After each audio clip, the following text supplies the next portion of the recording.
Assalamualaikum warahmatullahi wabarakatuh. Waalaikumsalam. Alhamdulillah Rabbil Alamin. Hamdan katsiran tayyiban mubarakan fih. Kama yuhibbu Rabbuna wa yarda. Allahumma salli wa sallim wa barik ala Muhammad wa ala ali Muhammad. Kama sallaita wa kama barakta ala Ibrahim wa ala ali Ibrahim. إنك حميد مجيد. يا أيها الذين آمنوا اتقوا الله حق تقاته ولا تموتن إلا وأنتم مسلمون. يا أيها الناس اتقوا ربكم الذي خلقكم من نفس واحدة وخلق منها زوجها وبث منهما رجالا كثيرا ونساء. واتقوا الله الذي تساءلون به والأرحام إن الله كان عليكم رقيبا. يا أيها الذين آمنوا اتقوا الله وقولوا قولا سديدا يصلح لكم أعمالكم ويغفر لكم ذنوبكم ومن يطع الله ورسوله فقد فاز فوزا عظيما. أما بعد فإن أصدق الحديث كتاب الله وخير الهدي هدي محمد صلى الله عليه وسلم وشر الأمور محدثاتها وكل محدثة بدعة وكل بدعة ضلالة وكل ضلالة في النار. Bapak dan Ibu sekalian, ikhwatal iman, a'azzani Allah wa iyyakum wa rahimani Allah wa iyyakum. Alhamdulillah, segala puji bagi Allah Subhanahu wa taala atas berbagai nikmat dan karunia-Nya yang telah Allah karuniakan kepada kita, yang mana siapapun di antara kita tidak dapat menghitung nikmat Allah itu. Hanya saja Allah menjanjikan dua hal. Jika kita mensyukuri setiap nikmat, maka Allah menjanjikan kepastian pertama, la azidannakum. Allah pasti menambah nikmat itu. Surat 14, surat Ibrahim ayat yang ke-7. Dan kepastian yang kedua, Allah tidak akan mengazab kita jika kita beriman dan bersyukur atas nikmat yang Allah karuniakan kepada kita. Surat 4, surat An-Nisa ayat 147. Ma yaf'alullahu bi'adzabikum in syakartum wa amantum. Bagaimana Allah bisa mengazab kalian padahal kalian bersyukur kepadanya dan beriman pula kepadanya. Allah mengatakan tidak mungkin Allah mengazab hamba yang bersyukur dan beriman kepadanya. Tentu iman dan syukur yang sunni bukan yang bid'i. Iman dan syukur sesuai sunnah, bukan iman dan syukur dalam kaidah-kaidah bid'ah. Saya ulangi, yang dimaksudkan iman dan syukur yang menyebabkan kita terselamatkan dari azab adalah iman dan syukur yang sunni, bukan bid'i. Salawat dan salam atas qudwah hasanah kita Rasulullah sallallahu alaihi wasallam. Ikhwatal iman, azani Allah wa iyyakum. Di siang hari ini majelis taklim sahabat ilmu, semoga Allah memudahkan urusan kita dalam din dan dunia. Itu materi atau judul yang diminta antara tasyabuh dan toleransi. Baik, saya senantiasa menggunakan metode deduktif-induktif dari umum ke khusus. Pertama, Anda perlu tahu bahwa di dunia ini ada dua agama, bukan banyak agama.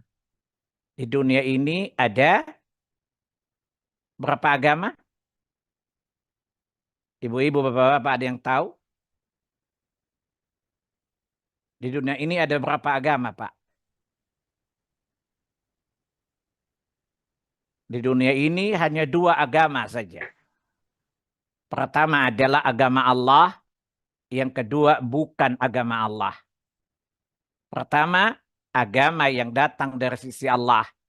Dan yang kedua, agama yang bukan datang dari sisi Allah Tabaraka wa Ta'ala. Agama yang datang dari sisi Allah satu. Agama yang datang dari sisi manusia, bukan sisi Allah banyak. Tentu agama dari Allah adalah jalan yang lurus. Agama yang bukan datang dari Allah buatan syaitan. Dan itu sangat banyak sekali. Anda bisa lihat dalil bahwa di dunia ini agama hanya ada dua saja. Agama Allah dan bukan agama Allah.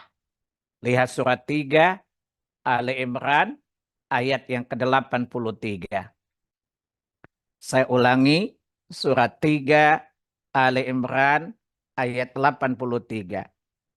Allah bertanya, "Afaghaira dinillahi yabghun walahu aslama man fis samawati wal ardi tau'an wa karhan wa ilaihi yurja'un." Mengapa mereka mencari agama selain agama Allah? Perhatikan kalimat afaghaira dinillahi yabghun. Mengapa mereka mencari agama selain agama Allah? Ketika Anda membaca kalimat ini, bukankah menunjukkan di dunia ada dua agama? Agama yang datang dari sisi Allah dan agama yang datang bukan dari sisi Allah Subhanahu wa Ta'ala. Dan tentunya agama Allah adalah Islam, dan selain Islam adalah agama bukan yang datang dari sisi Allah Tabaraka wa Ta'ala. Lihat, agama Allah adalah Islam. Surat 3 Ali Imran ayat yang ke-19. Inna dina indallahil Islam. Sesungguhnya agama di sisi Allah adalah Islam. Itulah agama yang diwahyukan kepada seluruh para nabi dan rasul, sehingga seluruh para nabi berada di agama yang satu. Lihat surat yang ke-23, surat Al-Mu'minun, ayat yang ke-53. Maaf. Alhamdulillah. Alhamdulillah. Saya ulangi. Ya, surat 23 Al-Mu'minun, ayat yang ke-52. Setelah Allah menyeru para rasul untuk makan yang baik-baik dan berbuat kebaikan. Di ayat 51-nya, kemudian di ayat 52 Allah katakan, wa inna hadhihi ummatukum ummatan wahidah wa ana rabbukum fattaqun. Sesungguhnya kalian para rasul di atas satu agama, agama tauhid, agama Islam, dan aku adalah Rabb kalian, maka bertakwalah kepada aku. Kemudian Allah perjelas semua rasul di atas satu milah ini, di atas satu agama ini.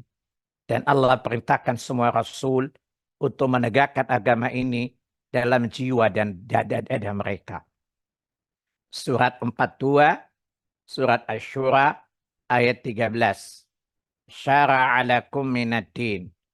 Allah telah mensyariatkan kepada kalian din. Syariat Allah atas din, agama ini apa? Ya, kata Allah, ma wassa bihi Nuha. Apa yang diwahyukan kepada Nuh. Walladzi auhayna ilaika. Dan yang diwahyukan kepada engkau Muhammad. Wa ma wassa bihi Ibrahim wa Musa wa Isa an aqimuddin wa la tatafarraqu fih. Silakan lihat artinya. Jadi inilah agama Allah. Agama yang Allah turunkan kepada manusia, Allah wahyukan dari sisinya kepada manusia melalui para nabi dan rasul, dan para nabi dan rasul berada di atas agama ini.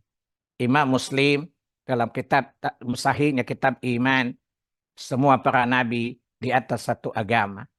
Nabi mengatakan innal anbiya'a ikhwah wa dinuhum wahid. Ya, sesungguhnya para nabi itu bersaudara. Ayah mereka satu. Ibu mereka berbeda-beda dan agama mereka satu. Dan seruan mereka untuk mentauhidkan Allah Subhanahu wa Ta'ala. Oleh karenanya Islam adalah agama Allah. Adapun selain Islam bukan agama Allah, agama yang tertolak dan sama sekali tidak diterima oleh Allah Subhanahu wa taala, dan amal-amal penganutnya dianggap amalan inkonstitusional. Surat 3 Ali Imran ayat 85. Surat 3 Ali Imran ayat 83 ayat 85. Allah katakan, "Wa may yabtaghi ghairal islami dinan fala yuqbala minhu wa huwa fil akhirati minal khasirin." Barang siapa yang menganut, meyakini atau mencari agama selain agama Islam, maka kata Allah, la yuqbala minhu, sekali-kali Allah tidak menerima darinya agama itu. Wa huwa fil akhirati minal khasirin, dan di akhirat dia adalah orang yang merugi karena amalnya sia-sia saja. Amalnya, kata Allah, haba'an mansura. Amalnya bagikan debu yang berterbangan. Surat 25, Furqan, ayat 22 dan ayat 23. Itulah Islam, itulah realitas hidup tentang agama. Itu pertama. Yang kedua, Islam sebagai agama dari Allah, Allah membuat syariat. Dengan syariat itu, Allah membedakan kita dengan syaitan. Allah membedakan kita dengan binatang. Dan Allah membedakan kita dengan orang kafir. Perbedaan antara kita dengan syaitan adalah syariat. Siapa yang tidak ingin menyerupai syaitan, maka hendaklah dia berpegang teguh di atas syariat. Karena ketahuilah, syaitan adalah musuh syariat. Sebagaimana dikatakan tadi, syariat itu dibawa para nabi, dan yang memusuhi para nabi adalah syaitan, dari manusia maupun dari jin. Silakan Anda lihat surat 6 Al-An'am 112. وَكَذَلِكَ جَعَلْنَا لِكُلِّ نَبِيٍّ شَيَاطِينَ وَكَذَلِكَ جَعَلْنَا مِنْ كُلِّ نَبِيٍّ, ya, adun, demikianlah kami jadikan وَكَذَلِكَ جَعَلْنَا لِكُلِّ نَبِيٍّ aduan minasyaitan. Kata Allah, saya ulangi, demikianlah kami jadikan bagi tiap-tiap nabi itu musuh, setan dari manusia dan setan dari bangsa jin. Ya, saya katakan, wa kadzalika ja'alna likulli nabiyyin aduwwa syayatinal insi wal jinni yuhi ba'dhum ila ba'din zurfal qawli ghurura. Dan kita ketahui bersama bahwa yang pertama kali disifati sifat syaitan adalah iblis. Iblis adalah makhluk pertama yang membangkang terhadap syariat Allah Subhanahu wa taala. Dan dialah yang pertama kali Allah namai syaitan dari kalangan bangsa jin. Surat 18 Al-Kahfi ayat 50. Wa idza qulna lil malaikati isjudu li adama fasajadu illa iblisa kana minal jinni fafasaqa an amri rabbih. Dan ingatlah ketika kami perintahkan malaikat sujud kepada Adam, semuanya sujud kecuali iblis, dan iblis itu dari golongan jin, dan dia pertama kali yang membantah, yang tidak tunduk kepada perintah Tuhannya. Maka syaitan adalah musuh agama.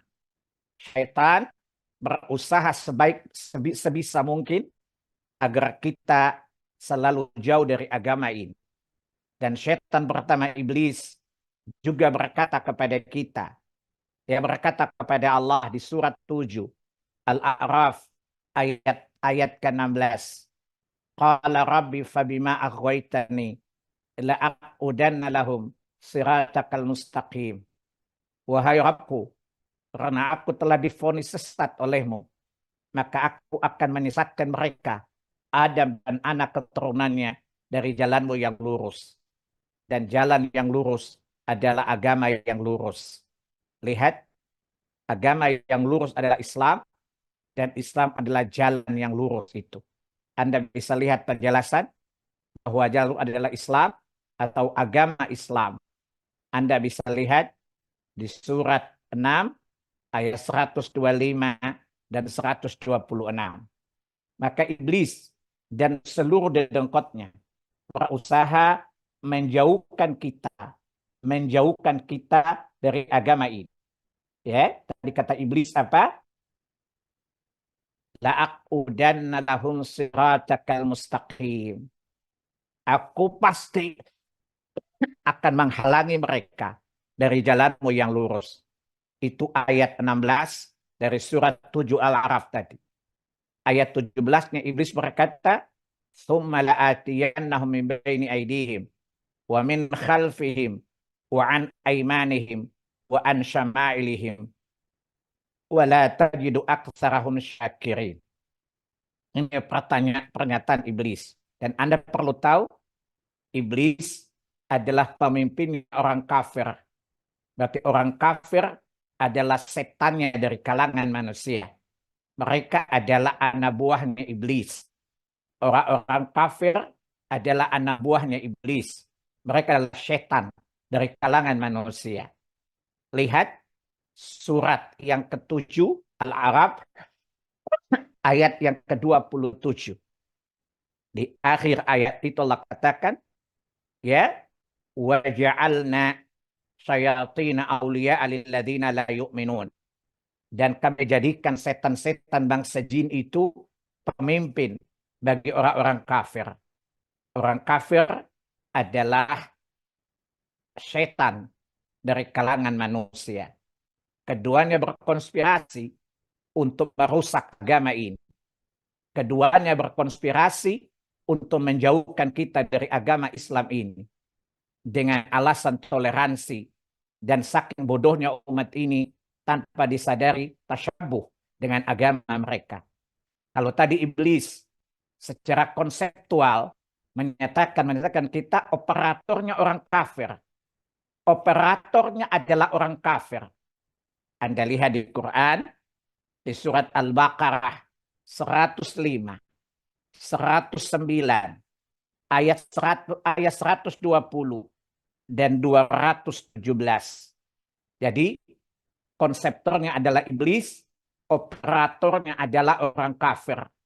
Saya ulangi, yang hendak merusak Islam dan merusak agamanya kaum muslimin adalah konspirasi antara setan bangsa jin iblis dan anak buahnya orang kafir dari kalangan manusia. Pertama Anda lihat di Quran surat 2 Al-Baqarah ayat 105 terlebih dahulu. Ya, ma yawaddul ladzina kafaru min ahlil kitab walal musyrikina ayunazzala alaikum min khairin min rabbikum wallahu yakhtassu bi rahmatihi man yasha wallahu dzul fadlil azim. Orang-orang kafir dari kalangan ahlul kitab Yahudi dan Nasrani dan orang-orang musyrik selain keduanya, ya, tidak menginginkan diturunkannya kepada kalian satu kebaikan dari Rabb kalian. Dan Islam adalah puncak kebaikan dari Allah Tabaraka wa Ta'ala. Itu tidak akan diinginkan orang kafir, sebagaimana iblis tidak menginginkan itu terjadi pada kita. Bagaimana caranya? Lihat ayat 119-nya. Surat Al-Baqarah tadi. Wadda katsiru minal kitabi law yarudunakum min ba'di imanikum kuffara. Mayoritas Yahudi ahlul kitab akan mengembalikan kalian kepada kekafiran setelah kalian beriman. Ini strategi konspiratif antara setan dan anak buahnya, orang-orang kafir. Saya ulangi, setan iblis laknatullah dan anak buahnya. Iblis konseptornya dan orang kafir adalah operatornya. Saya ulangi Bu, Pak, lihat. Iblis itu konseptornya, orang-orang kafir itu adalah operatornya. Yang menjalankan misi dari big boss-nya, iblis, laknatullah. Mereka disebut dengan syayatin, setan-setan dari kalangan manusia dan setan-setan dari kalangan bangsa jin. Bahkan Nabi pun menjadi sasaran pemurtadan. Ya, mereka inginkan kalau Nabi tidak mengikuti mereka, minimal tasyabuh dengan agama mereka. Surat 2 Al-Baqarah ayat 120. Walan tarda ankal yahudu walan nasara hatta tattabi'a millatahum. Tidak akan ridha kepadamu Yahudi dan Nasrani sampai engkau mengikuti agama mereka ya Muhammad. Anda perhatikan ikhwatul iman, Nabi yang akidahnya pasti terjaga. Akidah Nabi bagaikan benteng yang super kokoh, tetapi tetap menjadi sasaran pemurtadan orang Yahudi dan Nasrani. Anda bisa bayangkan? Ini artinya betapa nekatnya Yahudi dan Nasrani. Berani menyerang, berani menyerbu benteng yang super kokoh. Mereka tahu mereka bakal gagal. Nah, kalau Nabi saja menjadi objek serangan, apalagi kita-kita ini yang paham agama kurang, sering ngadi tapi tidak hafal isi kajian. Wallahu a'lam, tentu lebih mudah untuk mendapatkan serangan itu. Bahkan klimaksnya, kalau cara yang halus tidak bisa, orang-orang kafir Allah pastikan mereka melakukan jalan-jalan kekerasan. Di surat 2 Al-Baqarah ayat 217. Surat 2 Al-Baqarah ayat 217. Surat Al-Baqarah, surat 2 Al-Baqarah 217 di baris yang ke-8. Kata Allah, وَلَا يَزَالُونَ يُقَاتِلُونَكُمْ حَتَّى يَرُدُّوكُمْ عَنْ دِينِكُمْ إِنِ اسْتَطَاعُوا. Apa kata Allah? Tidak akan berhenti memerangi kalian, orang-orang kafir itu. Hatta yaruddukum an dinikum in istata'u. Sampai-sampai kalian murtad meninggalkan agama kalian. Ini konspirasi antara syaitan bangsa jin dan syaitan dari kalangan manusia kufar. Ikhwatal iman, a'azzani Allah wa iyyakum. Metodenya macam-macam. Oleh karenanya, di dalam Islam ada sebuah akidah. Akidah yang dengannya kita berbeda dengan orang kafir. Kita bersikap tegas kepada orang kafir. Salah satu sifat orang mukmin, umat Muhammad sallallahu alaihi wasallam adalah bersikap tegas, tidak kompromistis terhadap tabiat orang kafir. Surat 48, surat Al-Fat ayat yang ke-29. Ya, saya ulangi. Surat 48, surat Al-Fat ayat yang ke-29. Allah katakan Muhammadur Rasulullah walladzina ma'ahu asyidda'u 'alal kuffar ruhama'u bainahum tarahum ruk'an sujada yabtaghuna fadlan minallah wa ridwan ila akhir ayat. Muhammad itu Rasul Allah dan orang-orang bersamanya mengikuti sunnahnya, mengikuti agamanya. Apa kata Allah? Asyidda'u 'alal kuffar. Mereka bersikap keras terhadap orang-orang kafir. Waruhama'u bainahum. Akan tetapi mereka saling menyayangi sesama kaum muslimin. Inilah yang dikenal dalam akidah Islam, akidah Ahlussunnah wal Jamaah yang tidak dianut oleh Ahlussunnah Indonesia adalah akidah al-bala wal bara. Loyalitas, kecintaan dalam Islam adalah hal yang terkait dengan akidah, dan bara adalah berlepas diri dari orang-orang kafir. Ya,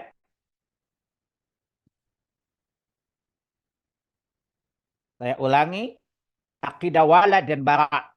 Wala loyalitas, ya kecintaan, ya kasih sayang hanya kita berikan kepada sesama mukmin, dan wajib bagi kita berlepas diri dari orang-orang kafir. Tentang dalil wala, Anda bisa lihat di Quran, ya surat 5 Al-Maidah ayat yang ke-154. Maaf, ayat yang ke-54. Coba Anda lihat, ya, ayat 55. Ya. Ayat 55, 56. Apa kata Allah? Innama waliyukumullahu wa rasuluh walladzina amanu alladzina yuqimuna salata wa yutuna zakata hum raki'un. Sesungguhnya walakmu, penolongmu, loyalitasmu, pemimpinmu, dan orang-orang yang layak kamu jadikan teman, menjadikan pemimpin, tempat bersandar adalah Allah, Rasulnya, dan orang-orang beriman yang melaksanakan salat dan menaikkan zakat seraya tunduk kepada Allah Subhanahu wa taala. Kemudian ayat 56-nya, "Faman yatawallallahu wa rasulahu walladzina amanu fa inna hizballahi humul ghalibun." Dan barang siapa menjadikan Allah Rasulnya dan orang-orang sengawalaknya tempat dia mereka loyalitasnya, ya, maka sungguh pengikut agama Allah itulah yang menang. Ini, ya. Kemudian ayat 57 sama dengan ayat 51, Allah Subhanahu wa taala melarang kita tidak boleh menjadikan mereka pemimpin, tidak boleh menjadikan mereka sebagai teman setia, tidak boleh menjadikan mereka sebagai orang yang layak untuk diikuti. Ya, Anda lihat banyak sekali. Al-Quran melarang kita menjadikan mereka sebagai kawan setia. Ya, coba lihat di Quran surat 28. Maaf, surat 3 Ali Imran ayat 28. La yattakhidhul mu'minuna al-kafirina awliya'a min dunil mu'minin. Janganlah orang-orang beriman menjadikan orang-orang kafir sebagai pemimpin, kawan setia, teman setia, mereka loyalitas kepada mereka. Kata Allah, "Wa may yaf'al dzalika falaysa minallahi fi syai'." Barang siapa demikian, saya dia tidak akan memperoleh apapun dari sisi Allah Subhanahu wa taala. Allah menyatakan bara, menyatakan berlepas dari orang-orang menjadikan orang kafir sebagai walaknya, sebagai teman setianya, dan seterusnya, dan seterusnya. Anda lihat di surat yang sama, ayat yang ke-118. Ya, ya ayyuhalladzina amanu la tattakhidhu bitanat min dunikum la ya'lunakum khabala.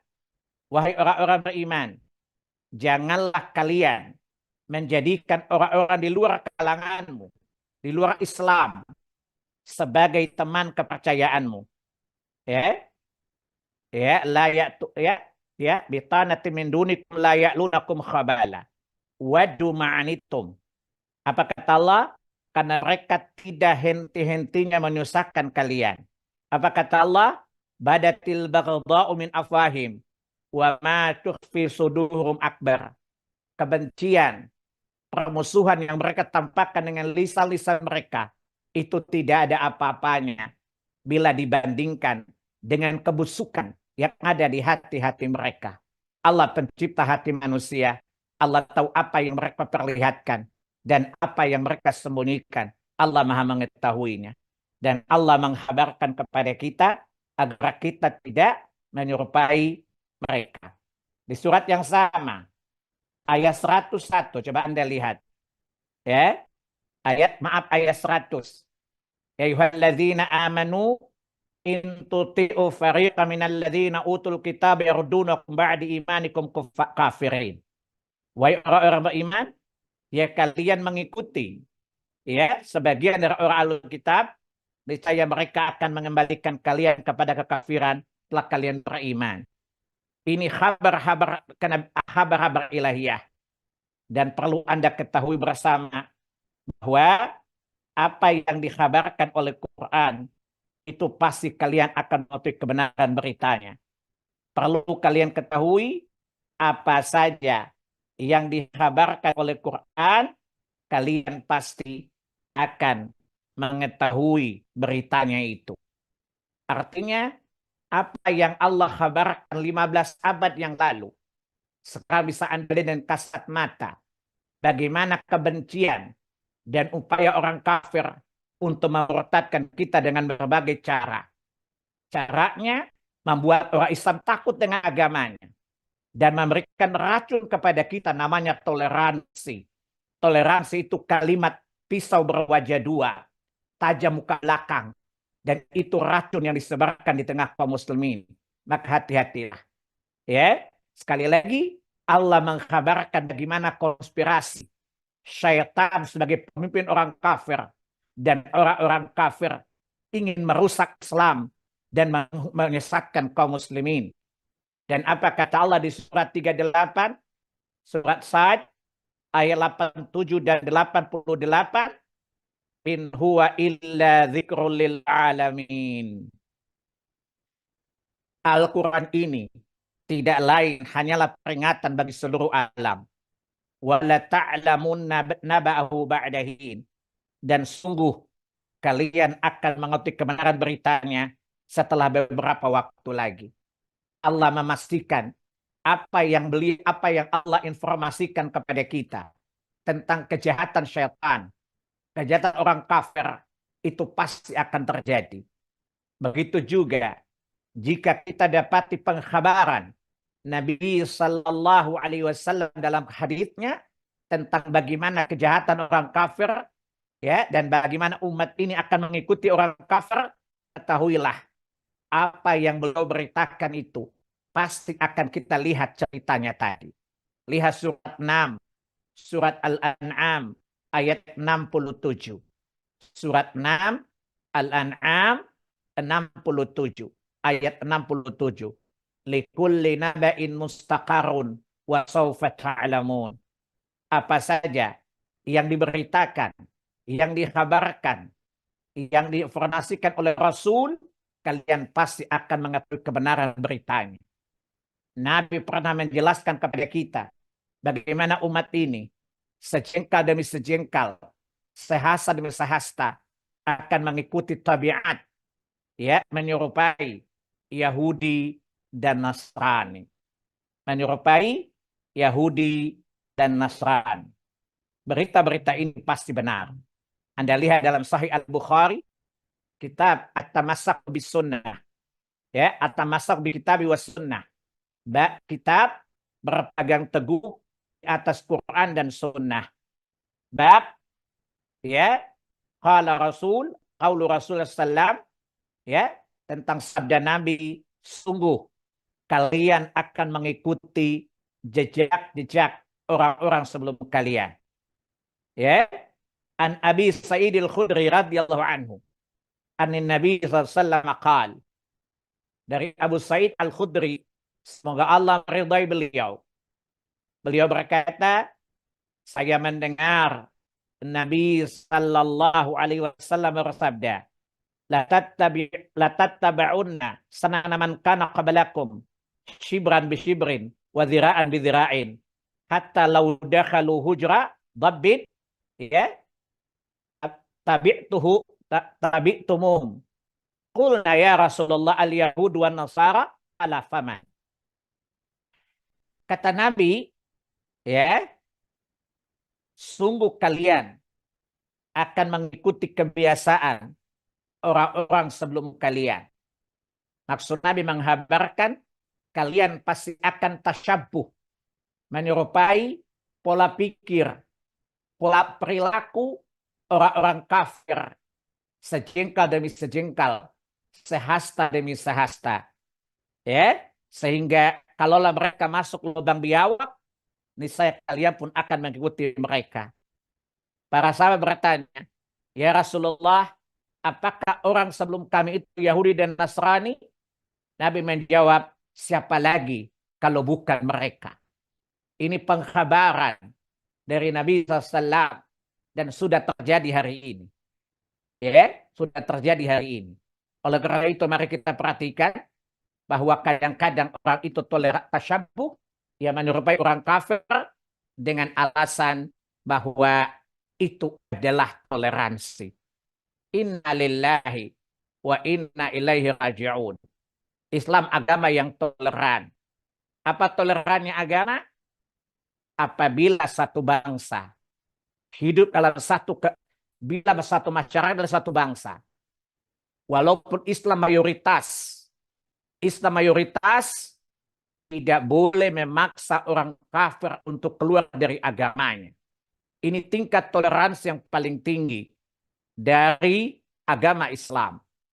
Di Quran, surat 2 Al-Baqarah, ayat 256. La ikraha fid din. Tidak ada paksaan dalam agama. Islam, Ibnu Katsir menjelaskan, bila di tengah masyarakat muslim ada komunitas orang kafir, biarkan mereka beragama, menjalankan agama mereka tanpa ada gangguan sama sekali dari kaum muslimin. Dan mereka tidak boleh dipaksa untuk keluar dari agama mereka. Toleransi. Islam tidak boleh memaksa orang kafir yang dibawa kekuasaan orang Islam untuk meninggalkan agamanya. Inilah tingkat toleransi Islam. Yang kedua, tidak boleh menghalangi mereka dalam beribadah. Biarkan mereka beribadah, menjalankan agama mereka. Dengan syarat kita tidak mengikuti ibadah mereka. Dan kita tidak menyerupai mereka dalam agama mereka. Surat Quran, surat 109, ayat 1 sampai akhir. Qul ya ayyuhal kafirun, la a'budu ma ta'budun, wa la antum a'abiduna ma a'bud, wa la ana a'bidu ma abadtum, wa la antum a'abiduna ma a'bud, lakum dinukum waliyadin. Ini batasan toleransi. Islam tidak melarang orang kafir beribadah. Ayat ini tidak mengatakan, hei orang kafir, jangan kalian beribadah negeri kami. Tidak. Hei orang kafir, kami tidak akan beribadah menyerupai ibadah kalian. Dan kalian tidak akan beribadah mengikuti agama ibadah kami. Subhanallah, itu toleransi. Kita tidak mengikuti ibadah mereka, dan mereka tidak dipaksa mengikuti ibadah kita. Ini toleransi yang paling tinggi dari agama. Bagian dari kalimat, la ikraha fid din. Tidak boleh ada paksaan dalam agama. Ini toleransi. Quran 109 tadi memperjelas makna surah 2 Al-Baqarah 256. Bagaimana tidak memaksa orang kafir keluar dari agamanya? Pertama adalah kita tidak boleh beribadah dengan cara ibadah mereka. Dan kita tidak boleh paksakan mereka mengikuti ibadah mereka. Sekali lagi, kita tidak boleh mengikuti ibadah mereka. Dan mereka tidak boleh dipaksa mengikuti cara ibadah kita. Lakum dinukum waliyadin. Di sini ada batas demarkasi yang tidak boleh dilanggar untuk mereka agama mereka dan untuk kita agama kita. Di sini dasar dari tasyabuh. Dasar dari larangan tasyabuh. Menyerupai orang kafir dalam urusan agama. Ada pun urusan dunia, maka tidak masalah menyerupai mereka. Yang dilarang, ya. Dan ingat, kita selalu minta kepada Allah Tabaraka wa Ta'ala. Ingat bahwa kita setiap saat, 17 kali sehari semalam, kita setiap hari, 17 kali sehari semalam, berdoa kepada Allah agar tidak menyerupai jalan-jalan mereka.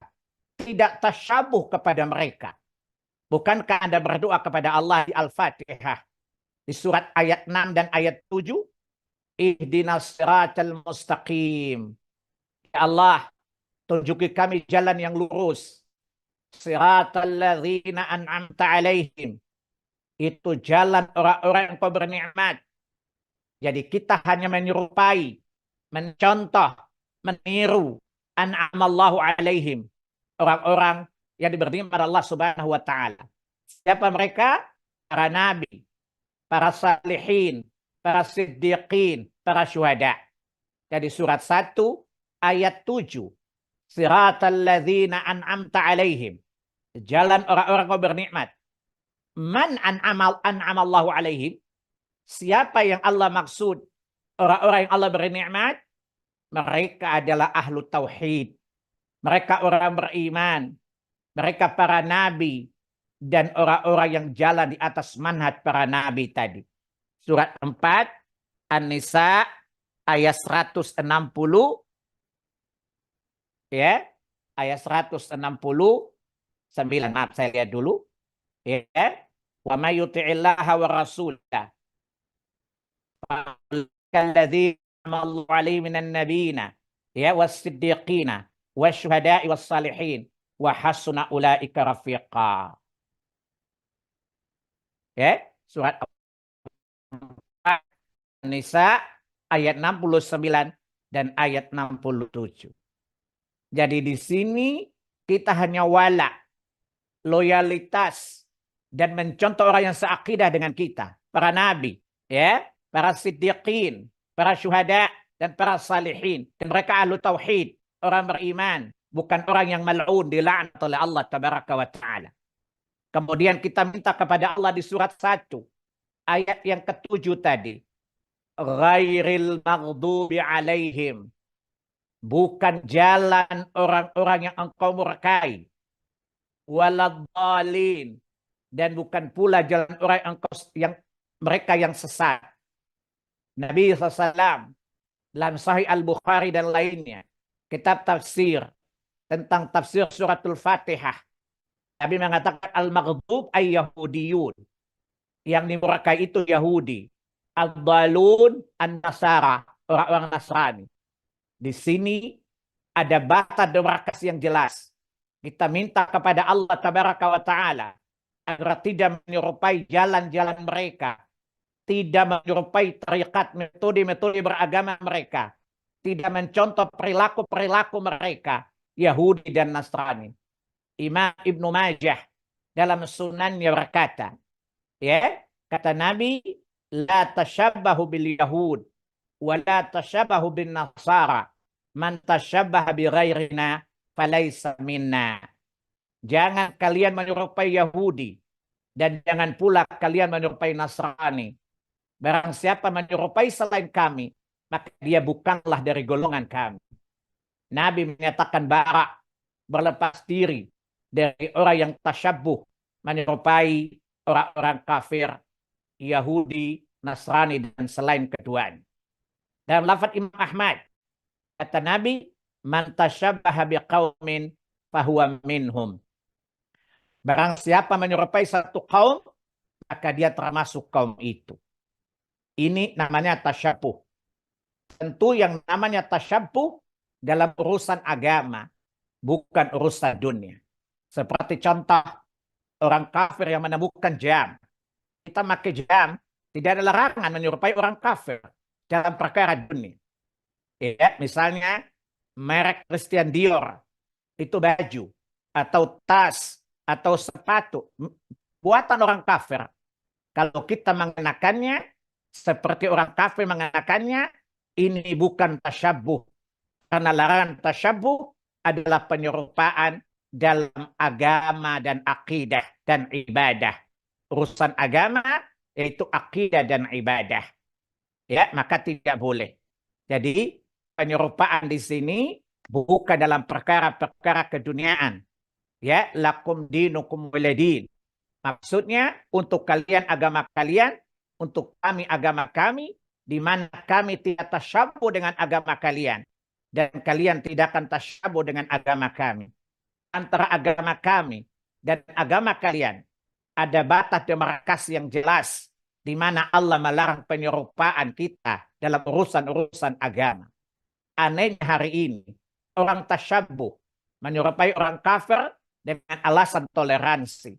Misalnya ikut Natalan bersama, mengucapkan selamat Natal. Ini bukan toleransi, tapi tasyabbuh. Dan ini terlarang. Kalau ditanya, apa hukumnya mengucapkan selamat Natal? Jawabannya haram. Jawabannya haram, tidak boleh. Kenapa? Pertanyaan saya. Coba antum tolong jawab, sebelum saya jelaskan dalilnya. Kita dudukkan persoalan dulu, sebelum saya jelaskan dalilnya. Saya tanya sama antum.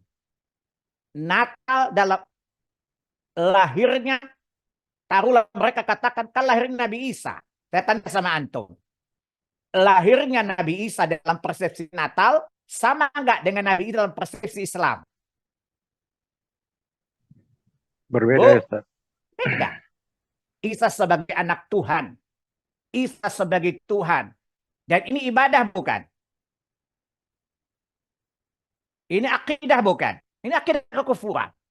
Surat 5 Al-Ma'idah ayat ke-72. Laqad kafara alladzina qalu innallahu wal masih ibnu Maryam. Sungguh telah kafir orang mengatakan Allah itu adalah Isa. Isa itu Tuhan sama dengan Allah. Ini kekufuran, ini perbuatan kesyirikan. Jadi ingat, Sering kita disyubhati, dirancui pemikiran kita dengan, kan Natal itu hari lahirnya Isa. Kita jawab, Isa dalam persepsi Natal berbeda dengan Isa dalam persepsi surat Maryam ayat 16 sampai dengan ayat 33. Di sini Isa hamba Allah, bukan anak Allah. Isa adalah dilahirkan di musim kemarau, bukan di musim salju. Isa hamba yang salat. Isa adalah hamba yang mempertuhankan Allah, bukan dipertuhankan. Sehingga perlu catatan penting, Natal itu kelahiran Isa, yes, taruhlah begitu. Tetapi dalam akidah, Natal itu kelahiran Yesus sebagai anak Tuhan. Dan ini keyakinan yang batil. Surat 9, surat At-Taubah ayat 30. Wa qalatil yahudu Uzair ibn Allah. Wa qalatin nasara al-Masih ibn Allah. Orang Yahudi berkata Allah memiliki anak namanya Uzair. Orang Nasrani berkata Allah memiliki anak bernamanya Isa. Ini pertentangan dengan akidah Islam. Allahu Ahad, lam yalid wa lam yulad. Itu perbedaan syubhat yang kadang-kadang membuat kita rancu. Tidak apa-apa kita ucapkan selamat Natal. Toh itu lahirnya Nabi Isa kan? Jawabannya goblok. Ya, yang dirayang itu bukan Isa sebagai nabi, tapi Isa sebagai Tuhan, anak Tuhan plus sebagai Tuhan itu sendiri. Ini kesyirikan. Dan ini ibadah. Dan Allah memerintahkan kita berlepas diri dari mereka dalam perkara ibadah keyakinan ini. Allah menyuruh kita mencontoh Nabi Ibrahim alaihissalatu wassalam agar tidak bersuka cita dalam ibadah-ibadah dan akidah mereka. Lihat surat 60. Surat 60, surat Mumtahanah, ayat yang keempat. Ini toleransi kebablasan. Ya, ini pemurtadan tanpa sadar. Apa kata Allah di surat 60, ayat yang keempat? Qad kanat lakum uswatun hasanatun fi Ibrahim walladzina ma'ah. Dan sungguh Allah Subhanahu wa taala telah menjadikan Ibrahim uswah hasanah untuk kalian dan orang-orang beriman bersamanya. Idz qalu liqaumihim, ketika mereka berkata kepada kaum mereka, sesama ada bangsa mereka, sesama suku bangsa mereka. Ya, apa kata Allah? Apa kata Ibrahim? Inna bura'a'u minkum wa mimma ta'buduna min dunillah. Kami berlepas diri dari kalian orang-orang kafir dan apa-apa yang kalian sembah selain Allah. Natal itu ibadah bukan? Coba antum jawab. Natal itu ibadah bukan? Yang diibadahi adalah Isa sebagai Tuhan bukan? Coba lihat Allah menyuruh kita bersikap dengan sikap Nabi Ibrahim. Inna bura'a'u minkum. Kami berlepas diri dari kalian. Wa mimma ta'buduna min dunillah. Dan apa-apa yang kalian sembah selain Allah. Natal itu adalah upacara penyembahan. Dan disembah adalah bukan Allah. Orang, manusia yang disamakan dengan Allah tabaraka wa ta'ala. Ini kekufuran. Kemudian, wa kafarna bikum. Dan kami mengingkari keyakinan kalian. Sementara tahniyah, ucapan selamat adalah pembenaran, bukan pengingkaran. Selamat Natal, artinya selamat asas kelahiran Isa sebagai anak Tuhan atau Tuhan. Jelas? Sementara Allah memerintahkan kita mengikuti akidah Nabi Ibrahim. Wa kafarna bikum. Dan kami mengingkari keyakinan kalian. Dan sekali lagi tahniyah, ucapan selamat itu tanda pembenaran, tanda pengakuan. Sementara kita diperintahkan untuk melakukan pengingkaran terhadap akidah mereka. Ini toleransi kebablasan. Ini bukan toleransi, ini tasyabuh. Ini penyerupaan. Karena kita menyerupai mereka dalam meyakini Isa sebagai lahir tanggal itu. Padahal Quran mengisyaratkan Isa adalah di bulan Desember. Coba antum lihat bagaimana Isa lahir. Di surat 19 Maryam. Ayat 16 sampai ayat 33. Isa yang Allah ceritakan di Al-Quran sangat berbeda jauh kondisi realnya dengan Isa yang diyakini lahir pada bulan Natal itu. Isa lahir di musim kurma yang ranum, kurma yang matang. di mana kurma yang matang sekali goyang jatuh buahnya, dan tidak mungkin kurma itu matang kecuali di musim panas, di musim kemarau, di musim panas. Sementara Isa lahir dalam persepsi Kristiani, Isa lahir di musim salju. Ini kontradiktif sekali. Jadi mengatakan teman Nata dan membenarkan Isa bukan ini tasyabuh. Tasyabuh dalam akidah mereka. Ini kadang-kadang terjadi kerancuan. Dan bikin kerancuan adalah kebanyakan para kiai, para ustadz yang ingin dilihat sebagai orang yang toleran. Islam yang toleran, tasamuh. Islam wasatiyah versi mereka. Islam yang rahmat al-alamin. Ini Islam yang laknat. Karena mendatangkan keburukan Allah kepada kita. Ini contoh tasyabuh atas nama toleransi. Menyerupai mereka dalam akidah mereka. Satu kesalahan besar yang kemudian dinamakan dengan toleransi. Contoh lain tasyabuh. Beribadah, berdoa dengan nyanyi-nyanyi. Bersalawat dengan nyanyi-nyanyi. Bukan ini cara ibadah kaum muslimin? La a'budu ma ta'budu. Kami tidak akan mengikuti cara ibadah kalian. Bukankah orang Yahudi dan Nasrani beribadah dengan nyanyi-nyanyi serta musik? Kita juga tasyabuh. Menyerupai mereka. Ya, ini juga kesalahan. Ya, misalnya berdoa, Allahumma rahamni bil Quran. Berdoa, beribadah dalam nyanyian, ini sesungguhnya agama paganis sebelumnya. Orang-orang musyrik dahulu beribadah dengan bertepuk tangan dan bersiul dengan irama yang kemudian diadopsi oleh Yahudi dan Nasrani dalam bentuk nyanyian. Anda bisa lihat surat 8 ayat 35.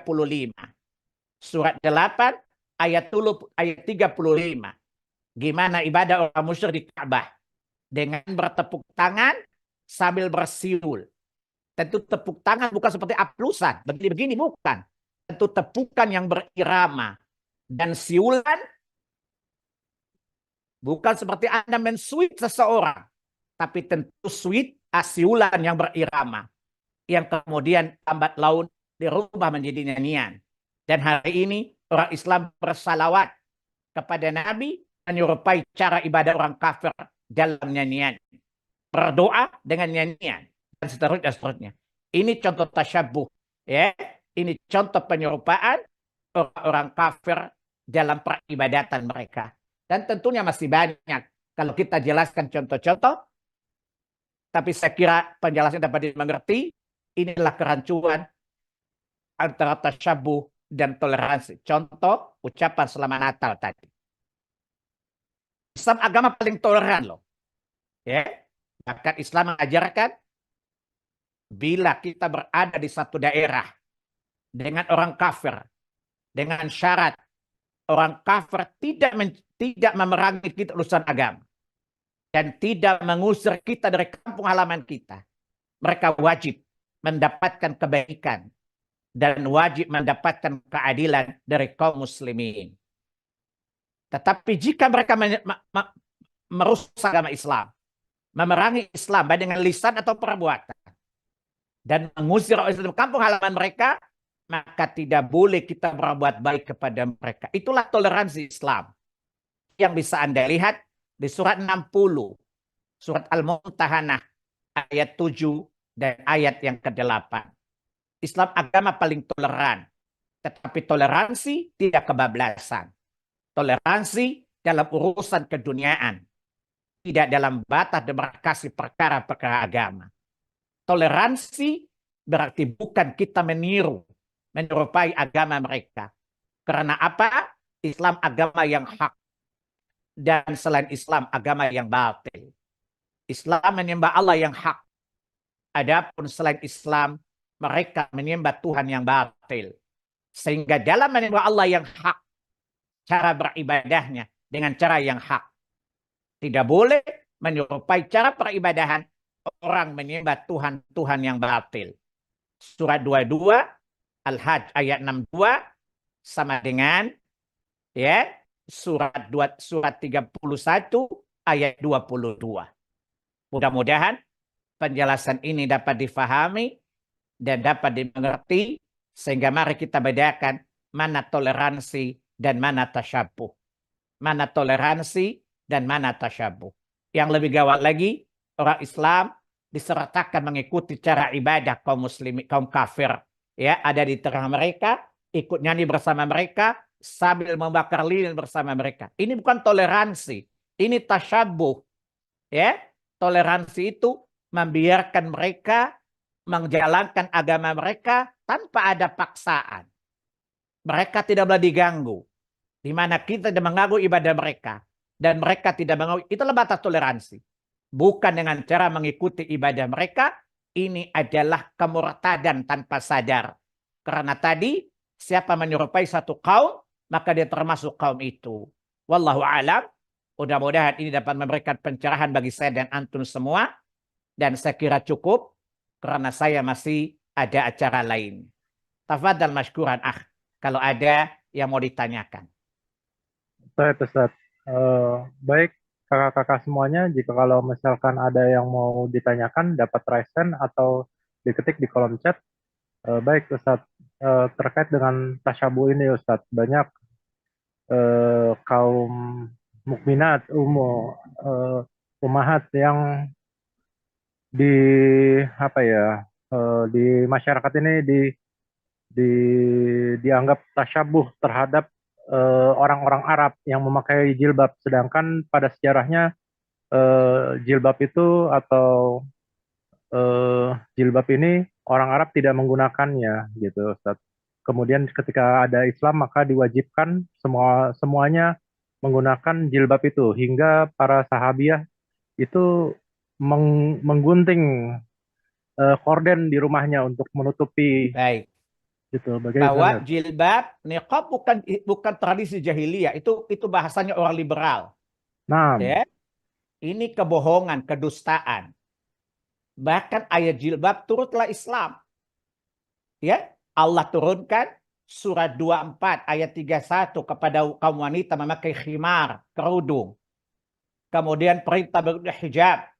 Kalau tadi cuma kerudung saja ditambah dengan hijab dari luar, ya, jilbab. Jadi jilbab baju panjang yang menutupi mereka dari luar. Dan ini adalah baju syariat. Dan ini diperintahkan Allah telah Nabi diangkat jadi Nabi. Dan ini sesuatu yang tidak pernah dilakukan orang jahiliyah. Maka ayu arifna. Agar kalian dikenal, dibedakan dengan wanita-wanita musyrikah. Menunjukkan jilbab yang Allah perintahkan pada wanita mukminah agar wanita-wanita mukminah berbeda dengan wanita-wanita musyrikah. Jadi siapa membaca ini tahu bahwa jilbab bukan tradisi orang jahiliyah. Jelas? Ini kebodohan dan penipuan orang liberal. Ya, dan ini adalah kedustaan. Maka para wanita belajarlah sejarah, ya, belajar tentang sirah agar mengetahui mana kebohongan dan mana bukan kebohongan. Yang kedua, taruhlah seperti gamisnya laki-laki. Itu juga baju yang dipakai oleh siapa? Dipakai oleh Abu Jahal misalnya. Kita katakan tidak masalah, itu kan perkara dunia. Jelas? Perkara dunia tidak apa-apa. Kenapa? Ada pernah saya punya teman mengatakan, Anda kenapa pakai gamis? Abu Jahal juga pakai gamis. Saya katakan, kamu goblok. Yang pakai gamis tidak hanya Abu Jahal. Nabi juga pakai gamis kan? Dasar goblok, saya bilang. Saya meniru Abu Jahal, saya niru nabiku. Apa kata dia? Kan baju bukan syariat. Tapi saya menjadikan Nabi sebagai teladan secara umum. Di surat 233 ayat 22, ayat 21. Laqad kana lakum uswatun hasanatun fi Ibrahim walladzina ma'ah. Nabi itu teladan. Dan cara baju beliau itu teladan bagi saya. Why not? Kenapa enggak? Jelas? Saya katakan kawan saya, Anda tuh goblok sekali. Yang pakai gamis bukan hanya Abu Jahal. Ada juga Nabi make. Dan Nabi tahu mana yang layak dicontoh dan tidak dicontoh. Jadi Anda perlu tahu otak Anda Abu Jahal dan penampilan saya penampilan Nabi. Oke? Otak kamu otak karena goblok saya bilang menilai sesuatu. Adapun cara berpakaian saya adalah mengikuti Nabi, bukan Abu Jahal. Jelas? Saya katakan Abu Jahal tidak hanya Abu Jahal pakai gamis. Nabi juga pakai gamis enggak? Ya Nah, apa Ustaz. salahnya kalau saya mencontoh Nabi saya? Dan apa yang beliau kenakan itu pas yang terbaik. Walaupun bukan syariat, tidak wajib, tapi di mana letak kesalahan kalau saya mencontoh beliau? Emang masalah? Enggak kan? Jelas? Nah, Ustaz. Ada yang lain? Silakan. Baik, kakak-kakak, misalkan ada yang lain dapat melakukan resen dan bertanya langsung kepada Ustadz atau bisa mengetik di kolom chat. Baik, Ustadz. Bagaimana saya bertanya gitu, Ustadz, terkait dengan orang-orang yang ada di instansi, artinya di instansi pemerintah atau swasta, di mana ada hari-hari tertentu diwajibkan, misalkan hari batik, kemudian memakai batik. Ini bagaimana, Ustadz? Kita Berarti kan mengikutinya. urusan dunia, bukan urusan agama kan? Baik, Ustadz. Itu Jadi tidak, perkara muamalat. Yang nggak boleh dipakai kalau batik bergambar binatang atau manusia bernyawa. Nggak boleh. nah, Tapi Ustadz. kalau batik tidak terdapat gambar diharamkan, why not? Kenapa tidak? Dan saya setiap hari berbatik. Ya, karena saya merasa lebih keren kalau pakai batik. Oke? Masya Allah. Baik, Dan Ustadz. batik saya mahal-mahal. Masya Paling Allah. murah 3 juta batik saya. Ah, Kemudian subhanallah. batik tulis. Karena batik itu nyaman dipakai. Jadi kalau Ah, pakai batik nggak masalah. Itu perkara muamalat, bukan perkara syariat. baik. Yang nggak boleh kalau kita memakai pakaian pastur misalnya. Itu pakaian ibadah bukan? Ustadz. Nah, nggak boleh. Itu tasyabuh namanya. Nah, Ya. Ustadz. Adapun antum pakai jeans, no, why not? Kenapa enggak? Itu bukan tasyabuh. Karena itu bukan urusan din atau syiar-syiar agama orang kafir. Jelas ada pakai jam, pakai batik nggak masalah. Ya, karena itu bukan bagian dari syiar satu agama. Baik, Saya tanya Ustadz. batik itu simbol satu agama atau bukan? Bukan. Bukan, Ustadz. Bukan. Maka tidak tahu tasyabuh atau menggunakannya tidak terlarang. Jelas ya? Baik, Ustadz. Eh, Kaitannya dengan ini, Ustadz. Apa namanya? Bukan hanya perayaan nih, ada Hari Ibu, hari hari apa namanya? Hari Ibu, Hari Kartini dan lain-lainnya. Itu karena keduniaan kita bisa bisa ini juga, Ustadz. Atau gimana, Ustadz? Ya ulang tahun kan adalah agama asal mulanya dari agama paganis kan. Nah, Ustadz. Jadi ulang tahun itu asalnya dari agama paganis bukan. Nah, Ustadz. Yang kemudian Anda lihat kemudian dua agama Yahudi dan Nasrani hari-hari ibadahnya berdasarkan hari kelahiran Tuhan-Tuhan mereka bukan. Nah, Ustadz. Pertanyaan ada unsur penyamaan enggak? Nah, Tasyabuh. Jelas ya? Jelas ya?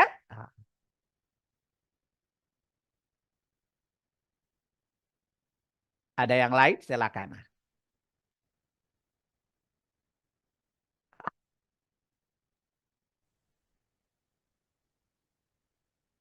Ada lagi enggak, Mas?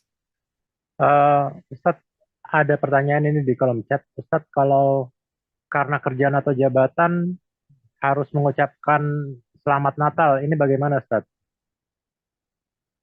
Kalau bisa antum jangan ucapkan. Mana ada kewajiban mengucapkan selamat Natal karena jabatan? Emang ada undang-undangnya? Baik, Ya, Ustadz. tapi kalau memang terpaksa melakukannya, tetapi mengingkarinya, maka tidak berdosa. Kalau misalnya karena punya jabatan publik, kemudian dia dipaksa oleh keadaan mengucapkannya, maka tidak apa-apa. Ya, selama hatinya tidak mengimaninya.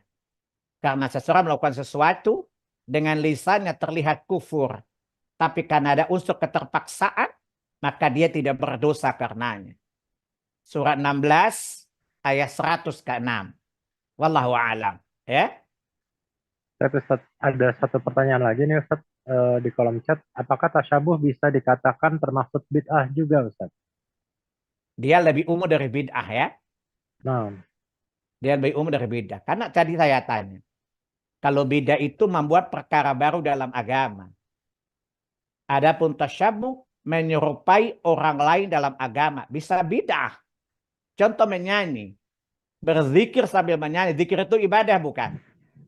Nah, Ustaz. Jadi tasyabuh itu menyebabkan adanya bid'ah. Tapi tidak semua bid'ah itu tasyabuh. Apa itu bid'ah? Bid'ah itu dalam bahasa agama sesuatu perkara namanya bid'ah apabila terpenuhi 3 unsur. Perkara baru dalam urusan agama yang tidak ada dalil. Berdasarkan hadis Nabi, man ahdasa fi amrina hadza ma laysa minhu fahuwa raddun. Barang siapa mengada-ada perkara baru dalam urusan agama kami ini yang tidak terdapat padanya dalil, maka tertolak. Itu hadis pertama. Hadis yang kedua, kullu muhdatsatin bid'ah. Setiap perkara baru itu bid'ah. Maka dari 2 hadis ini, 3 unsur terpenuhi maka disebut bid'ah. Pertama, perkara baru. Ya, dan kalimat ahdasa. Yang kedua, urusan agama. Fi amrina hadza. Yang ketiga, tidak dalilnya. Ma laisa minhu. Maka disebut dengan bid'ah. Tasyabuh mendatangkan bid'ah. Ya, tasyabuh ya bisa menyebabkan bid'ah. Contoh apa? Ya, beribadah dengan nyanyi-nyanyi. Salawatan itu ibadah bukan? Saya Ibadah. tanya, zikir itu perkara ibadah atau perkara adat? Ibadah, Ustaz. Ibadah. Urusan agama atau dunia? Urusan agama bukan dunia. Itu pertama. Yang kedua, ada dalil nggak Nabi nyanyi-nyanyi? Tidak ada dalil. Jadi unsur kedua. Ketiga, nyanyi-nyanyi dalam ibadah. Salah seperti perkara baru nggak diadakan nggak? Diadakan. Jadi kebanyakan bid'ah itu tasyabuh. Seperti tasawuf. Tasawuf itu tasyabuhnya ahli ibadah dengan ibadahnya rahbaniyah. Orang-orang Nasrani dalam ibadah mereka. Ya. Jadi bahwa bid'ah itu khusus, tasyabuh itu umum. Tapi dari tasyabuh mendatangkan bid'ah dalam agama ini. Salah satu bid'ah dalam agama dengan ibadah yang menyerupai orang kafir. Jelas? Nah, Ustaz. Baik, Ustaz. Ada 4 pertanyaan lagi. Mungkin masih ada waktu, Ustaz? Masih ada waktu, silakan. Baik, Ustaz. Assalamualaikum. Mau bertanya di luar tema, Ustadz, bagaimana kuburan orang tua sudah terlanjur dibikin bangunan atau nisan? Apakah harus dibongkar, Ustadz? Harus dibongkar. Hadits Bukhari Muslim dalam kitab Zanazah. Hadits dari Ali bin Abi Thalib radhiyallahu an. Berkata kepada sahabat, maukah aku perintahkan engkau dengan apa yang Nabi perintahkan untukku? Apa itu? Jangan kamu dapati sebuah patung kecuali kamu hancurkan. Jangan kamu dapat sebuah gambar kecuali kamu robek. Dan jangan kamu dapati sebuah kuburan yang tinggi kecuali kamu ratakan. Hadis ini sahih. Terdapat pada riwayat Bukhari, Muslim, dan lain. Sehingga wajib bagi kita merobohkan kuburan itu. Dan mengembalikan bentuk kuburan sebagaimana yang diperintahkan oleh Nabi sallallahu alaihi wasallam. Saya ulangi hadisnya tadi. Ali bin Abi Thalib radhiyallahu anhu mengatakan kepada seorang sahabat, maukah engkau aku perintahkan dengan apa yang Rasul perintahkan aku untuk melakukannya? Di antara 3 hal tadi apa? Tidak mendapati kuburan yang tinggi kecuali dirobohkan hingga rata dengan tanah, kecuali ada beberapa isyarat saja. Jelas? Ustaz. Berarti isyarat itu masih perlu ya, Ustaz? Kadang-kadang orang di Indonesia berikan aja batu rata, saja, batu. Rata sedikit dipatok sama dia. Iya, ada batu sebagai ukuran kuburan, ya tanda kuburan. Ustaz. Ya, tidak boleh ditembok dan semacam. Nah, Ustaz. Apalagi dibikin rumah lagi di atasnya. Ini tasyabuh, menyerupai orang kafir. Orang Cina kan kuburannya, rumahnya bagus-bagus, bukan?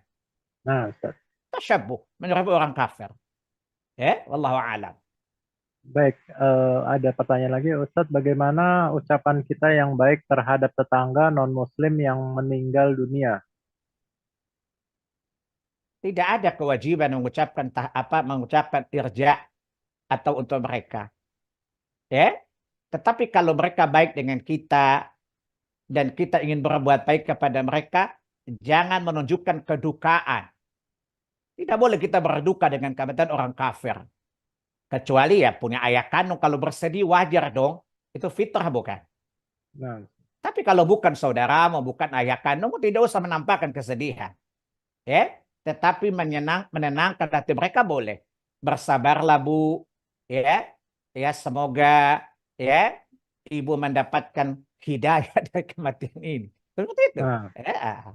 Saya suka ngomong kepada saudara saya orang kafir, ya kenalan saya. Bersabarlah Anda, ya. Allah sedang mengujimu. Ya mudah-mudahan kamu memperoleh hidayah dari kematian ini. Dia jawab amin. Gitu loh. baik Ustaz. Eh, ini ada pertanyaan lagi. Apakah kalau sesama Muslim mengucapkan selamat tahun baru termasuk tahap sabu juga, Ustaz? Mohon penjelasannya, Ingat, Ustaz. tahniah hanya disyariatkan pada hari raya, ya, atau hal-hal yang bersifat adat yang memang dicontohkan. Seperti mengucapkan tahniah kepada pengantin. Barakallahu lakuma wa baraka alaikuma wa jama'a bainakuma fi khair. Ini tahniah. Jelas? Bukan selamat memasuki hidup baru. Ini bukan sunnah. Ya? Tapi tahniah pengantin apa? Barakallahu lakuma wa baraka alaikuma wa jama'a bainakuma fi khair. Atau tahniah ketika melahirkan. Ibu-ibu lahirkan kita doakan anaknya saleh. Ini tahniah dibolehkan. Atau dua hari raya. Ya, taqabbalallahu minna wa minkum. Dan seterusnya. Adapun tahniah untuk hari raya Islam tidak ada sama sekali. Apalagi yang bukan hari raya Islam, tahun baru Islam. Untuk tahun baru Islam saja tidak ada petunjuknya dari Nabi. Dan para sahabat tidak melakukannya. Apalagi selain hari Islam. Tahun baru Islam tentu tidak boleh. Wallahu a'lam. Ya. Baik, Ustaz. Ini terkait sama yang pertanyaan terakhir, Ustaz, dengan hampir bersamaan, Ustaz.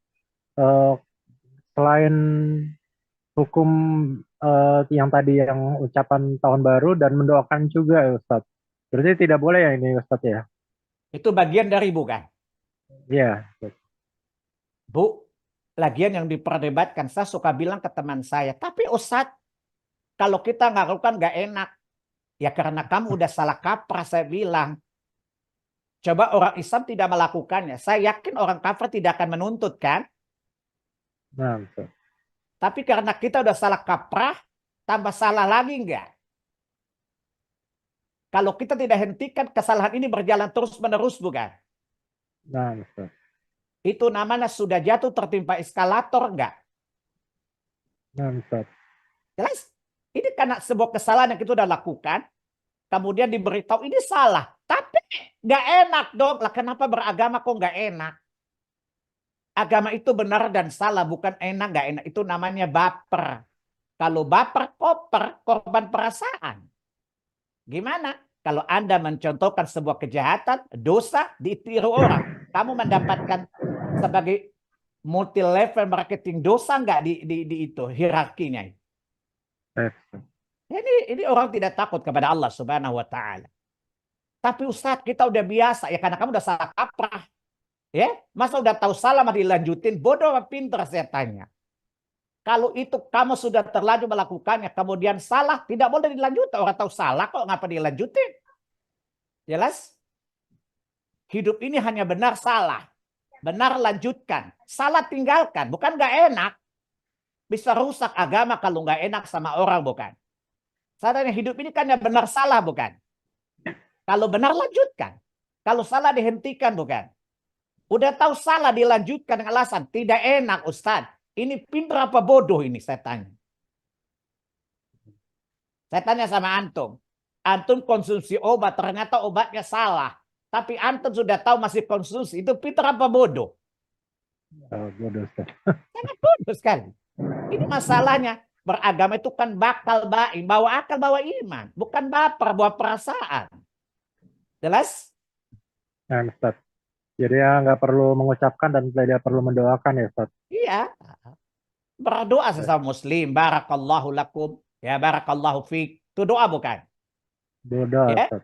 Ya, akhi hafizakallah. Semoga Allah menjagamu. Hayyakallah.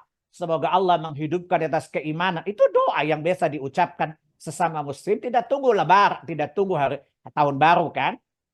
Baik, Ustaz. Lagian kapan mesti doa?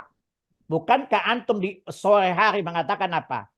Allahumma inni as'aluka khaira hadhil lail wa khaira ma ba'daha. Bukan ini sebaik-baik doa, bukan? Nah, Wa'udzuka min syarri fi hadhil lail wa syarri ma ba'daha. Ya Allah, aku mohon kebaikan malam ini dan kebaikan sesudahnya ya Allah. Gak usah semoga keberuntungan di awal tahun ini. Apa kata iblis? Lanjutkan bersama kita bisa. Jelas? jelas Ketika Ustaz. pagi, Allahumma ini as'aluka hadzal yaum wa khaira ma ba'dahu wa a'udzubika min syarri fi hadzal yaum wa syarri ma ba'dahu. Bukankah itu doa awal hari paling baik? Kenapa tidak kita cukupkan dengan doa-doa itu? Kenapa kita buat doa yang tidak pada tempatnya? Jadi kalau doa kata malaikat apa? Nomor tidak dikenal. Nah, Jelas? Ustaz, jelas. Jelas ya? Baik, Ustaz. Cukupkan dirimu dengan sunnah. Dan jangan mencari yang lain. Apa kata Abdullah bin Mas'ud? Berapa banyak orang ingin meraih kebaikan, tapi tidak mendapatkannya karena mereka tidak menempuh jalan yang sebenarnya. Baik, Ustaz. Ada pertanyaan lagi, Ustaz. Assalamualaikum warahmatullahi wabarakatuh. Ustaz, dosa antara tasyabuh dan bid'ah, apakah dosanya sama besarnya? Demikian, jazakallah khair. Kalau tasyabuh, dosanya lain. Lebih besar bid'ah. Kalau Anda mencontoh orang kafir sendirian, gak ada ditiru. Itu dosa besar. Tetapi dalam bid'ah diikuti orang lain, dosa bersambung enggak? Yes? Apalagi Anda mengatakan, kan baik, apa salahnya sih? Jelas? Jelas, Ustaz. Tentu bid'ah itu merusak, sama-sama merusak agama. Karena ini kotoran luar yang datang untuk mengotori agama. Tasyabbuh dan bid'ah sama-sama mengotori agama. Dan dua wajib dijauhi. Wallahu a'lam. Baik, Ustaz. Ini mungkin pertanyaannya teknis sekali nih, Ustaz. Ya, acara tukar kado pas akhir tahun baru termasuk tasabuh bukan, Ustaz? Lah saya tanya, itu tradisi orang-orang musyrik bukan? Ustaz. Dan biasa lakukan pada akhir misa kan? Nah, Ustaz. Itu tasyabbuh, itu bagian dari agama mereka, keyakinan mereka. Baik. Ya. Ini jelas tidak boleh kita tiru. Wallahu a'lam. Ya. Baik. Baik, Ini rupanya mantan-mantan pelakon yang nanya. Ya kita bertaubat kepada Allah karena ketidaktahuan kita. Kita kan banyak yang dari hijrah nih, Ustaz. Apa dulu kita belum berilmu. Dan jangan khawatir, Allah senang orang masa lalunya kelam lalu dia menutupi dengan taubat. Baik, Ustaz. Ya, dan Allah mencintai orang yang bertaubat. Maka jangan sungkan bertaubat kepada Allah tabaraka wa ta'ala. Baik, Ustaz. Jadinya kami dengar tuh yang apa namanya mengenai larangannya minum khamar. Bahwa Umar dulu hampir tiap hari saya ini minum khamar di Mekah katanya. Iya. Iya, jadinya lebih baik. Semakin kuatnya iman, tidak ada pilihan kecuali membenarkan apa yang Allah dan Rasul tetapkan. Makanya Allah tidak pilih antum jadi sahabat. Pertama, amanah kurang. Kedua, hafalan cetek. Ketiga, loyalitas kurang. Umar itu paling galak bukan? Paling keras bukan? Tapi setiap larangan, dia segera meninggalkan larangan. Setiap suruh perintah, dia bersegera bukan perintah. Sementara kita mengaku hati paling santun, tapi santun sunset, santun setan kita ini. Baik, Bapak Ibu sekalian, kakak-kakak, apa yang masih ada yang mau ditanyakan? Ada yang mau ditanyakan? Mungkin dapat ngetik. Oh, ada yang mau bertanya langsung ini, Ustaz. Bentar. Pak Triyono Sudirjo, silakan Pak. Assalamualaikum Pak Ustadz. Waalaikumsalam. Ini Pak Triyono suaminya Bu Uci. Betul Pak. Oh, silakan. Mau menanyakan masalah mencukur jenggot Pak. Jadi kan kita beberapa di antara kita tuh mungkin tidak ingin untuk memelihara, untuk membedakan diri kita. Tapi kita juga lihat bahwa pendeta-pendeta Yahudi sekarang maupun pendeta Sikh itu mereka juga miara jenggot juga gitu. Jadi gimana tuh Pak dari sisi kita Coba sendiri? haditsnya kata Nabi, ya selisilah orang-orang Yahudi. Panjangkan jenggotmu dan pendekkan kumismu.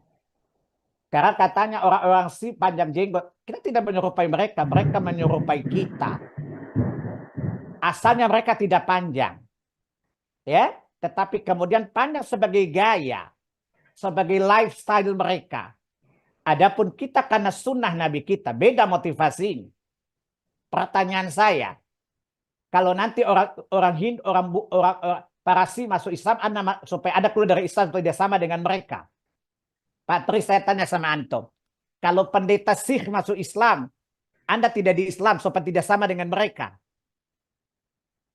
Tentu tidak kan? Jelas? Tidak, Pak Ustadz. Nah, jadi itu contohnya. Jadi mereka memanjangkan jenggot bukan agama mereka, bukan perintah agama. Paham? Orang Yahudi memendekkan jenggot. Kata Nabi, selisih mereka. Kalau mereka panjang, bukan kita menyerupai mereka, tapi mereka menyerupai kita. Beda kan? Jelas? Jadi Mas Ustadz. kalau ada ustadz bilang, sekarang orang Yahudi di mana-mana panjang jenggotnya. Saya tanya, kalau orang Islam masuk, orang Yahudi masuk Islam, Anda keluar dari Islam supaya tidak sama dengan mereka. Ngerti nggak maksud saya, Pak Triyono? Paham Pak Ustadz. Nah, jelas? Mereka menyerupai kita, bukan kita menyerupai mereka. Jelas? Kalau hari ini orang-orang pendeta-pendeta, pastor, ya, atau para tokoh-tokoh agama, mereka memanjangkan jenggot para rahib, ya, atau para rabi, bukan kita meniru mereka, tapi mereka yang meniru kita. Jelas? Kedua, motivasi mereka berbeda dengan kita. Ya, kita memanjangkan itu perintah Nabi. Ada mereka mungkin buat lifestyle, untuk gaya hidup, menunjukkan kelaki-lakian dan semacamnya. Ya, jadi mereka menyerupai kita, bukan kita menyerupai mereka. Wallahu a'lam. Ya, Pak Triyono ya. Yang lain, Terima kasih Pak silakan. Ustadz. Ada pertanyaan di kolom chat, Ustaz. Assalamualaikum warahmatullahi wabarakatuh. Waalaikumsalam warahmatullahi wabarakatuh. Ustadz, saya mau bertanya, ada tetangga saya suka minjem uang dan jarang sekali dikembalikan. Beberapa kali saya katakan padanya, saya bebaskan, tapi diulangin lagi. Akhirnya ketika dia pinjam lagi, saya kasih dengan jumlah yang kecil. Saya niatkan sedekah saja, tapi saya tidak bilang pada yang bersangkutan. Dan saya tidak menagihnya agar dia jadi tidak enak untuk meminjam lagi. Apakah dengan demikian boleh saya tidak menagihnya? Kedua, ya, karena antum sudah bernazar, tidak menagihnya, tidak boleh ditagih. Karena antum sudah berniat untuk tidak menagihnya, maka tidak boleh nagih. Niatnya, begitu niat antum. Tapi itu namanya tidak mengedukasi. Ya, nanti membuat dia menggampangkan persoalan. Saya tanya, masalah utang itu perkara besar atau ringan? besar, Ustaz. Seorang yang berjihad tidak masuk karena hutang. Nah, Ustaz. Nabi tidak mensalatkan orang karena hutang. Ustaz. Nah, kalau dia udah tahu dia nggak bayar, ya kadang-kadang juga tidak mendesak untuk dibantu. Nanti dia menggampangkan soal hutang. Ini tidak mengedukasi juga kan? Maka sebaiknya di stop aja Bu atau Pak yang bertanya. Supaya apa? Tidak membuat dia menjadi parasit dan meremehkan perkara besar ini. Nanti dia menggampangkan utang itu nggak apa-apa kok. Ya, nanti dia menggampangkan sesuatu yang sangat membahayakan di dirinya di akhirat. Ustaz. Yang kedua dari penanya yang sama, apakah orang yang berhutang sudah ditagih tapi susah bayarnya, apa boleh hutangnya kita bayarkan dengan uang riba? Jazakallah khair, Ustaz. Wallahu alam, saya belum pelajari dulu ya. Wallahu alam, saya belum dapatkan jawaban.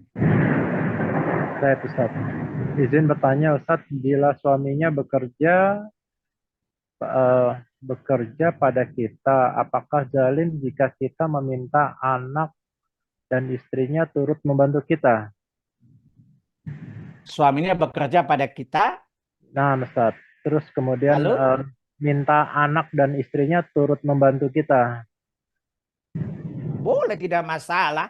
Asalkan dibayar sama seperti membayar laki. Iya. Kita bayar upahnya dia. Jadi suaminya bekerja, kita bayar upah. Sebagaimana akad yang kita buat. Jangan karena membayar suaminya dengan akad dan keringat dia, kita bilang karena suami kami bayar, kamu kerja juga. Ini salah. Tetapi kalau meminta istri dan anaknya membantu kita, kemudian kita membayar upahnya, lah ba'sa, tidak apa-apa, bahkan baik. Jelas? Tapi kalau alasan tidak dibayar karena suaminya berarti ada kita, ini haram hukumnya. Karena namanya kita menggunakan keringat orang tanpa halal. Ya, wallahu a'lam. Saya Ustaz. Terkait dengan tasyabuh ini Ustaz. Banyak orang itu mengkait-kaitkan dengan adanya hadis palsu. Belajarlah ke negeri Cina. Jadinya banyak yang mengkait-kaitkan budaya-budaya Cina masuk ke dalam kehidupan kita sehari-hari, baik pemikiran atau yang lainnya, Ustaz. Ini bagaimana, Ustaz? Itu perbandingan bodoh namanya. Ya, ulah bisin. Itu hadis, bukan hadis. Hadis tidak ada asalnya. Tidak ada asalnya, betul, Ustaz. Kemudian kalau tahu sahih, tidak ada kaitan dengan tasyabuh kan? Baik, Ustaz. Saya udah banyak ke luar negeri. Total tidak tasyabuh juga dengan mereka kok. Pertanyaannya, kalau kita belajar ke Cina, apa lalu boleh, karena dibolehkan belajar ke Cina, lalu menyerupai orang Cina? Kan dua hal yang berbeda esensinya kan? Nah, Ustaz. Kalau toh hadis itu sahih, padahal itu tidak ada asalnya. Itu bukan hadis itu. Ya? Utbul ilmu walau bisin. Menuntut ilmu walau bukan negeri Cina. Ini bukan hadis. Tapi dipopulerkan oleh Ustadz Bid'ah sebagai hadis. Pertanyaan saya, kalau toh hadisnya sahih, belajar ke Amerika, apa lalu boleh tasyabuh dengan orang kafir?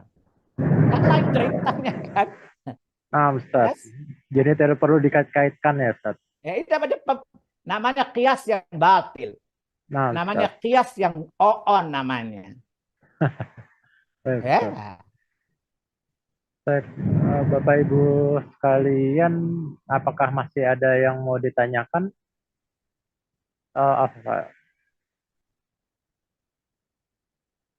Ini ada pertanyaan yang masuk, Ustaz. Baik, saya bacakan. Ustaz, kalau anak sudah berkeluarga dan gajinya lumayan besar, kemudian berhutang sama orang tua, bolehkah orang tuanya menagih kepada anaknya? Boleh, selama akadnya hutang piutang. Selama akadnya hutang piutang. Berbeda kasusnya kalau orang tua pinjam ke anak, tidak bayar gak masalah. Karena anak harta orang tua. Adapun harta orang tua bukan harta anak. Kapan harta orang tua jadi anak? Kalau orang tuanya koit dulu baru jadi harta anak.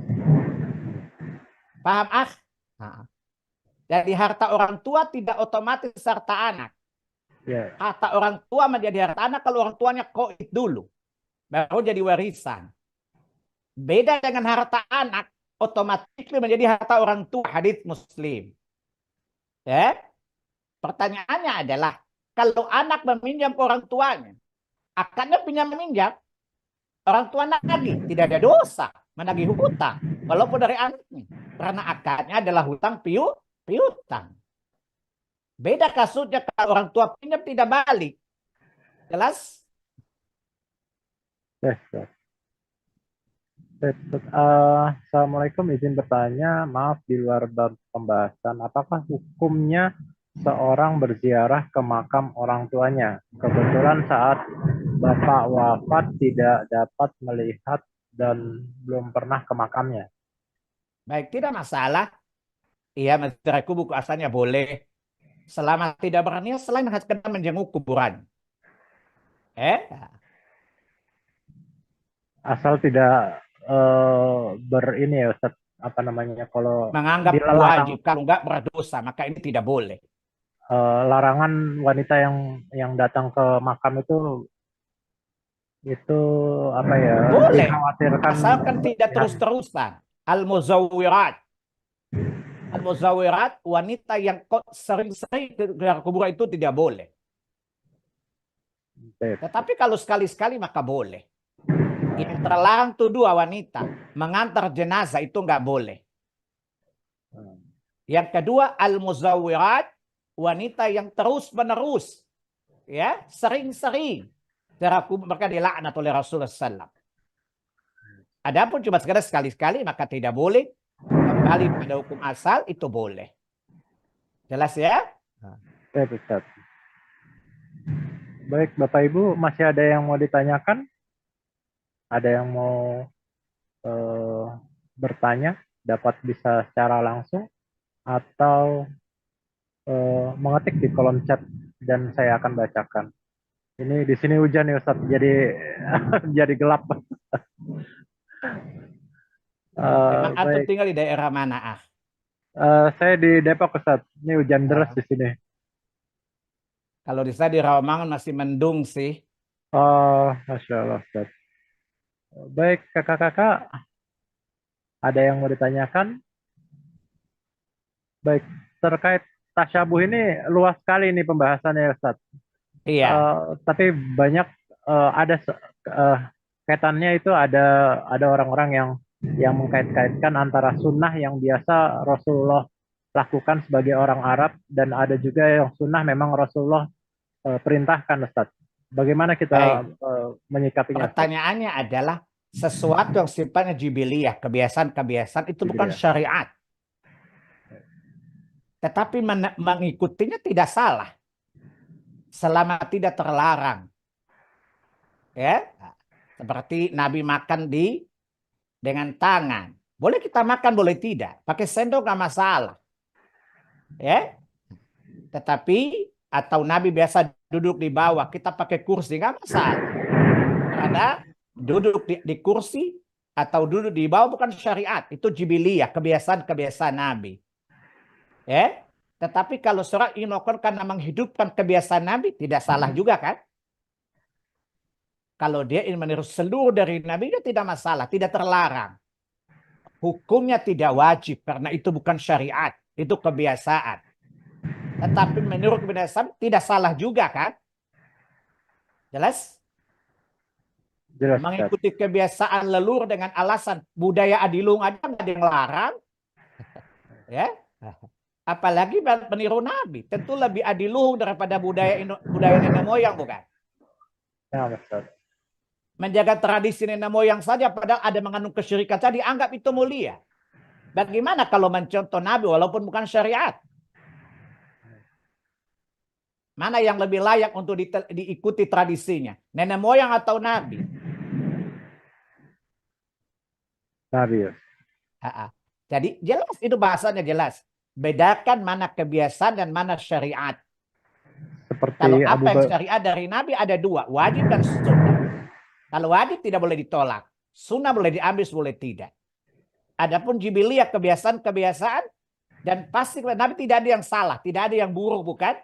Karena Nabi tidak mungkin membiasakan sesuatu yang buruk, mustahil bagi beliau. Taruhlah dia bukan syariat, kebiasaan-kebiasaan Nabi. Ya, maka menirunya itu lebih baik daripada mempertahankan tradisi nenek moyang. Jelas ya? Ustaz. Seperti Abu Bakar ya Ustaz, yang menanyakan kepada Aisyah, sunnah apa yang saya belum lakukan? Kemudian Aisyah menjawab bahwa Rasulullah biasa memberikan makan di orang Yahudi buta, yang buta itu yang di itu haditsnya pojokan itu. anu rancu, Mas. Nah, yang kemudian dia datang, orang itu suka maki-maki Nabi, bukan?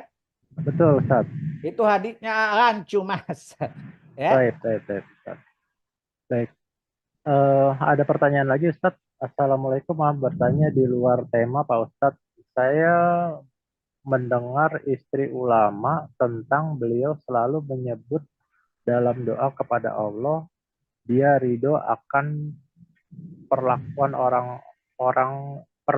kurang baik anak-anak kepada ibunya.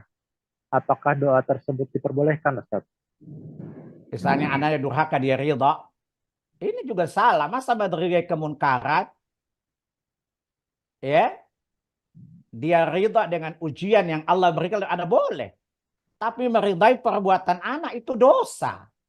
Masa perbuatan maksiat diridai? Tapi kalau dia ridha karena itu ujian Allah untuk lewat anak itu, maka benar maknanya. Ya, tapi wallahu a'lam, saya tidak tahu maksud lafaz doa orang itu seperti apa, tapi kira-kira seperti itu. Kalau misalnya anak-anak durhaka kepadanya, dia ridha atau kedurhakaan, ini dosa. Karena dia meridai kemunkaran. Tetapi kalau dia meridai sebagai ujian Allah untuknya, sebagai takdir, iya. Ya, itu maka diterima. Wallahu a'lam. Ya. Nah, Ustaz.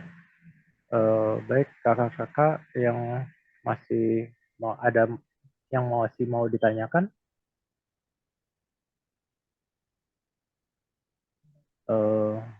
belum ada masuk lagi nih di Baik, kolom saya chat. kira cukup ya. Saya mau ke belakang ya.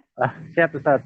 Insya Allah. Baik, Bapak Ibu sekalian, kesimpulannya hati-hati karena antara syubhat antara tasyabuh dan toleransi kadang-kadang ngawur. Ya, toleransi itu beda dengan tasyabuh. Tasyabuh terlarang.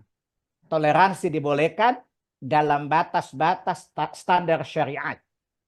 Tidak boleh seseorang melanggar syariat dengan alasan apa? Dengan alasan toleransi, salah. Dan seseorang tidak boleh toleransi dengan menyerupai mereka, salah juga. Ya, mudah-mudahan pembahasan ini menjadi perhatian kita dan kita belajar lebih banyak untuk membedakan antara tasyabuh dengan toleransi. Kita akhiri dengan kafaratul majelis.